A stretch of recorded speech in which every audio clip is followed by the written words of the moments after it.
Made my computer mostly able to hotkey lately because I'm tired of the mouse turning off. Gun confiscation countermeasures. I'm not going to name the channel, but the only page I found that tried to explain anything went on and on about Barack Obama being a reptilian. If you're trying to accomplish something and you look that up and you think, yeah, we got to, the pep rally, then you're just playing games. We're going to talk about actual gun confiscation. Now, like most of you, I'm assuming New Orleans and Hurricane Katrina is a perfect example of what the government accomplishes when it goes out of its way to gun confiscate. And the NRA went after this and was ineffectual like a limp dick donkey. That's saying something.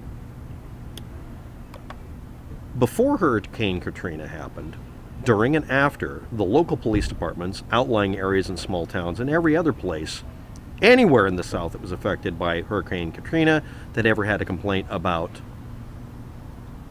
gun confiscation,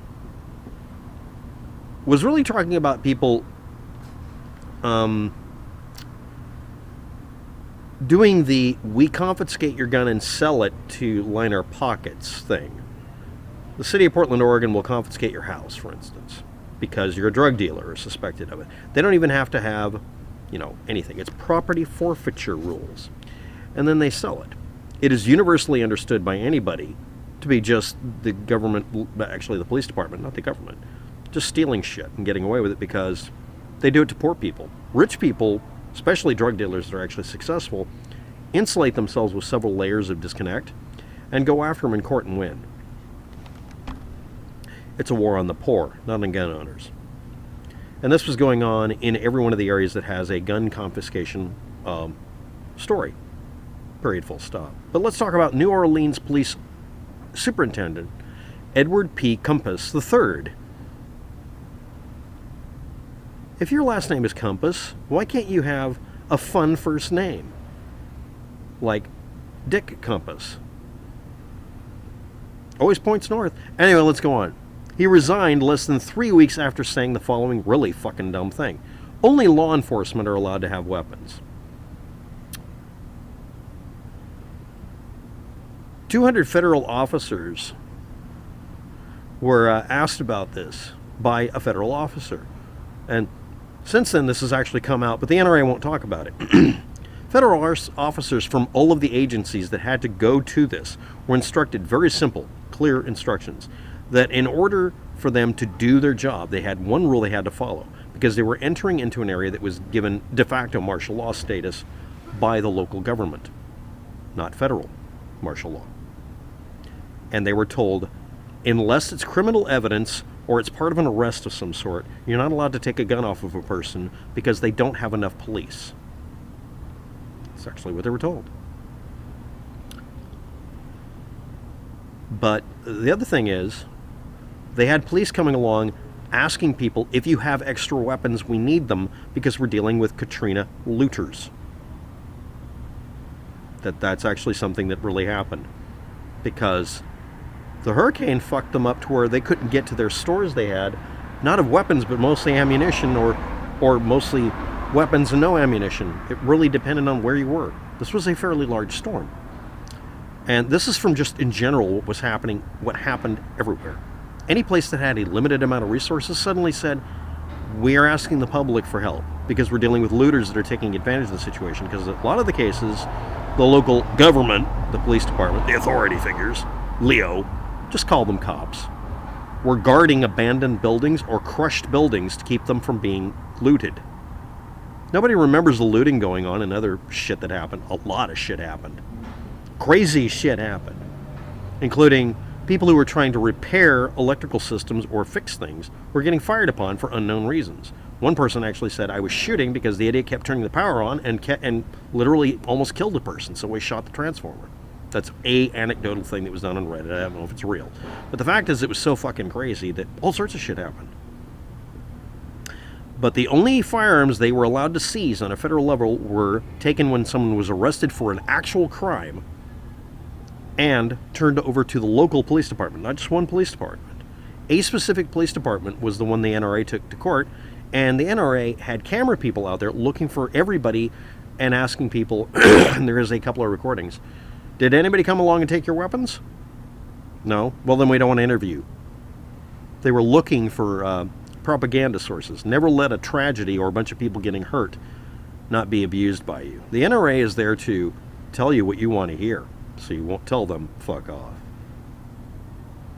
In a city of nearly 500,000 people, the police department ended up with 552 mostly inoperable broken guns, or pseudo guns, handmade ones, or just parts. They were having enough trouble with people in the area ransacking houses and taking things that they would find a gun and take that too. They went into panic mode. They went into, it's the purge mode. So they started, when they went into a home that was abandoned, with the doors clearly opened, that they had to search. If they found weapons, they were asked, what do we do if we find weapons or ammo? Make note of the location, grab all the ammo, we need it, and grab the weapons and tag them. And some people taking advantage of the situation, and we don't know if it was the police or not, but it should be. You would probably assume the police were still stealing stuff, because they would steal stuff. They would just use property forfeiture law. They just didn't bother making notes. They would just steal shit, because they would do ransacking too. But the funny part is the 552 guns that were mostly gotten, a lot of them list being taken from someone who was actively looting a place and didn't know who lived there, or didn't know what the address was, but they were just taking stuff. I'm collecting stuff. I'm not a looter. I'm collecting resources. Now, I'm going to tell you for a fact, if Portland had a hurricane, because nobody's prepared for it except people who lived in Hurricane Alley or Tornado Alley, I'm going to loot a pile of wood and make a shed, because I'm not going to have a choice. Or I'm going to find, like right here, an alleyway that goes nowhere, does nothing, and put up a roof and make a little building so I don't drown. Yeah, I'm technically stealing a pallet from up the street someone threw out. And yes, in some cases, looters will be shot. Anyway, after they made a listing of what was available and said all you have to do is bring in information on when and where you had a gun and if it was lost, they were allowed to throw out the guns or dispose of them any way they wanted to after 2 years if no one came in to try to claim them. The NRA suit, well, they settled out of court. No, the NRA was told, here's the information, why don't you help us find the owners? And, well, they settled out of court. What they did is they got a gag order against the police because they didn't want to discuss it. Lots of lawyerisms. But they said, we'll drop the case if you don't talk about what we talked about. And basically, they were going to give them back to them anyway. But the problem was, a bunch of guns, maybe the more desirable ones, never, ever were able to be returned because the police couldn't find them because nobody was keeping track of anything, including corrupt police. And again, emphasis added, in many jurisdictions, property is confiscated all the time, just for suspicion. You don't have to be convicted, because the right to redress through a trial is suspended depending on whether or not they choose to follow the laws. That's fucked. It's wrong. That's the part I have a problem with. But the actual majority of the guns that were taken were probably taken by looters. Well, one of the interviews was, the cops came in and wouldn't let me get on the bus. If people were being evacuated, the evacuation bus, if they were controlled by federal officers, required that you don't bring any firearms. It was a firearm-free zone. You couldn't bring a gun on the bus. It already has armed guards on it. You're not allowed to. Leave the guns behind. Or give them to the police officer.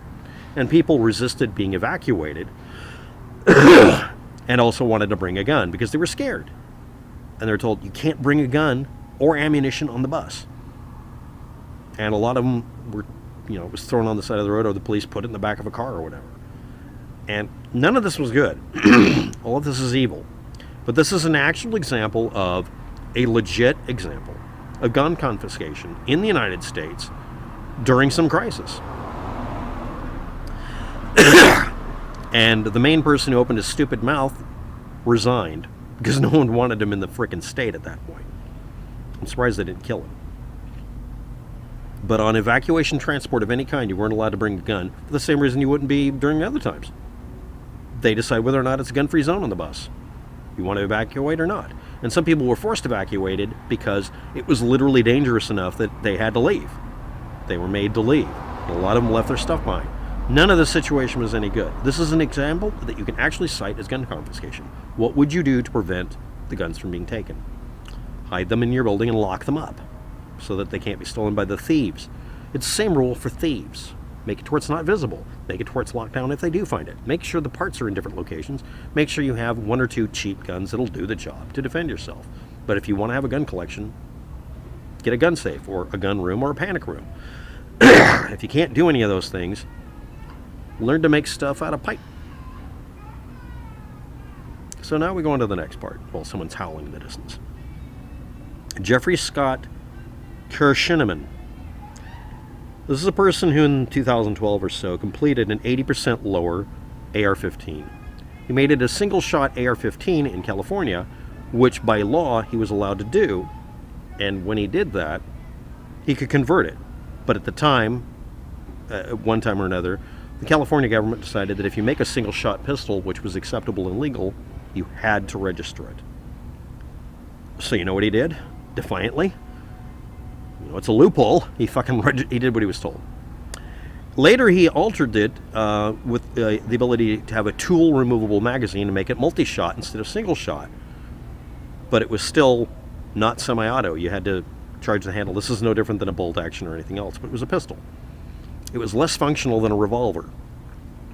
But he wanted an AR-15 that he could do something with. If it's an emergency, legally speaking, you're allowed to convert it into a rifle or whatever. Nobody's going to care.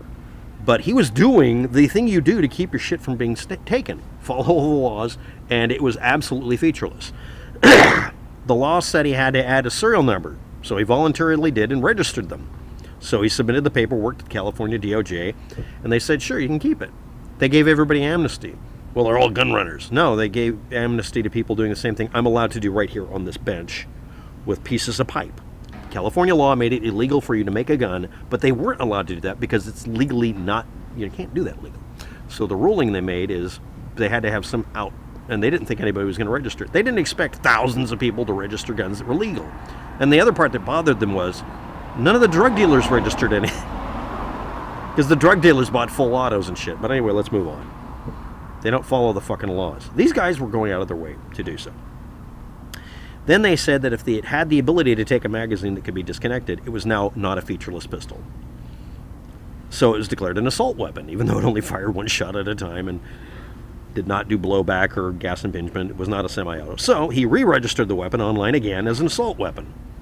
He actually followed the rules. We're now at 4 times here, because technically what he started off with, he didn't have to list anywhere. So they had a record of it. Then a new unsafe gun law required expansive and expensive lab drop safety and firing tests at your cost by assuming you were a manufacturer, even though by calling you a manufacturer, then legally you're not allowed to make the gun. Catch-22. And then they used the records he created, which everybody's paranoid about, and actually went to his house and did a search and grabbed 12 rifles. And of course the question was asked in court by the judge, were any of the rifles illegal or unregistered? No. Really? Dismissed. Oh, you didn't get a search warrant. It was an illegal search, and you're padding it by not mentioning there was completely legal guns that he had gone out of his way to register. At the time, they raided the place. He was trying to get it registered and had a question on it, a Q&A, saying, if this isn't legal, I can just take it apart and send you the lowers. I can just use the parts and put them on some other gun or just sell them, because the parts weren't illegal. The lower he did was the part that was serialized. And if he had made a rifle in the first place, it would have been declared an assault weapon in the first place. The same thing. They just kept moving the goalposts. Anyway, he was cleared of all charges. And they got a bloody nose out of it and then didn't enforce it anymore. And then after the ruling, he was dead 5 months later. Poster Epstein jokes. Any AR pistol that was a single shot, then legally converted to semi-auto or anything else, was legally registered as a semi-auto assault weapon, and if you followed all the rules, they still called it a violation of law, even though you were following it. So all you had the options of doing was destroying or disassembling it, or selling it on the black market, or never telling them about it in the first place. So what have we learned about gun confiscation? The one real occurrence that people bring up, and a one real version of it. In all cases, it was overreach or violation of the law by cops. I don't recommend you register a damn thing, personally. Why don't people cite these actual incidents? Thanks for watching. Have a good day. Good luck with that.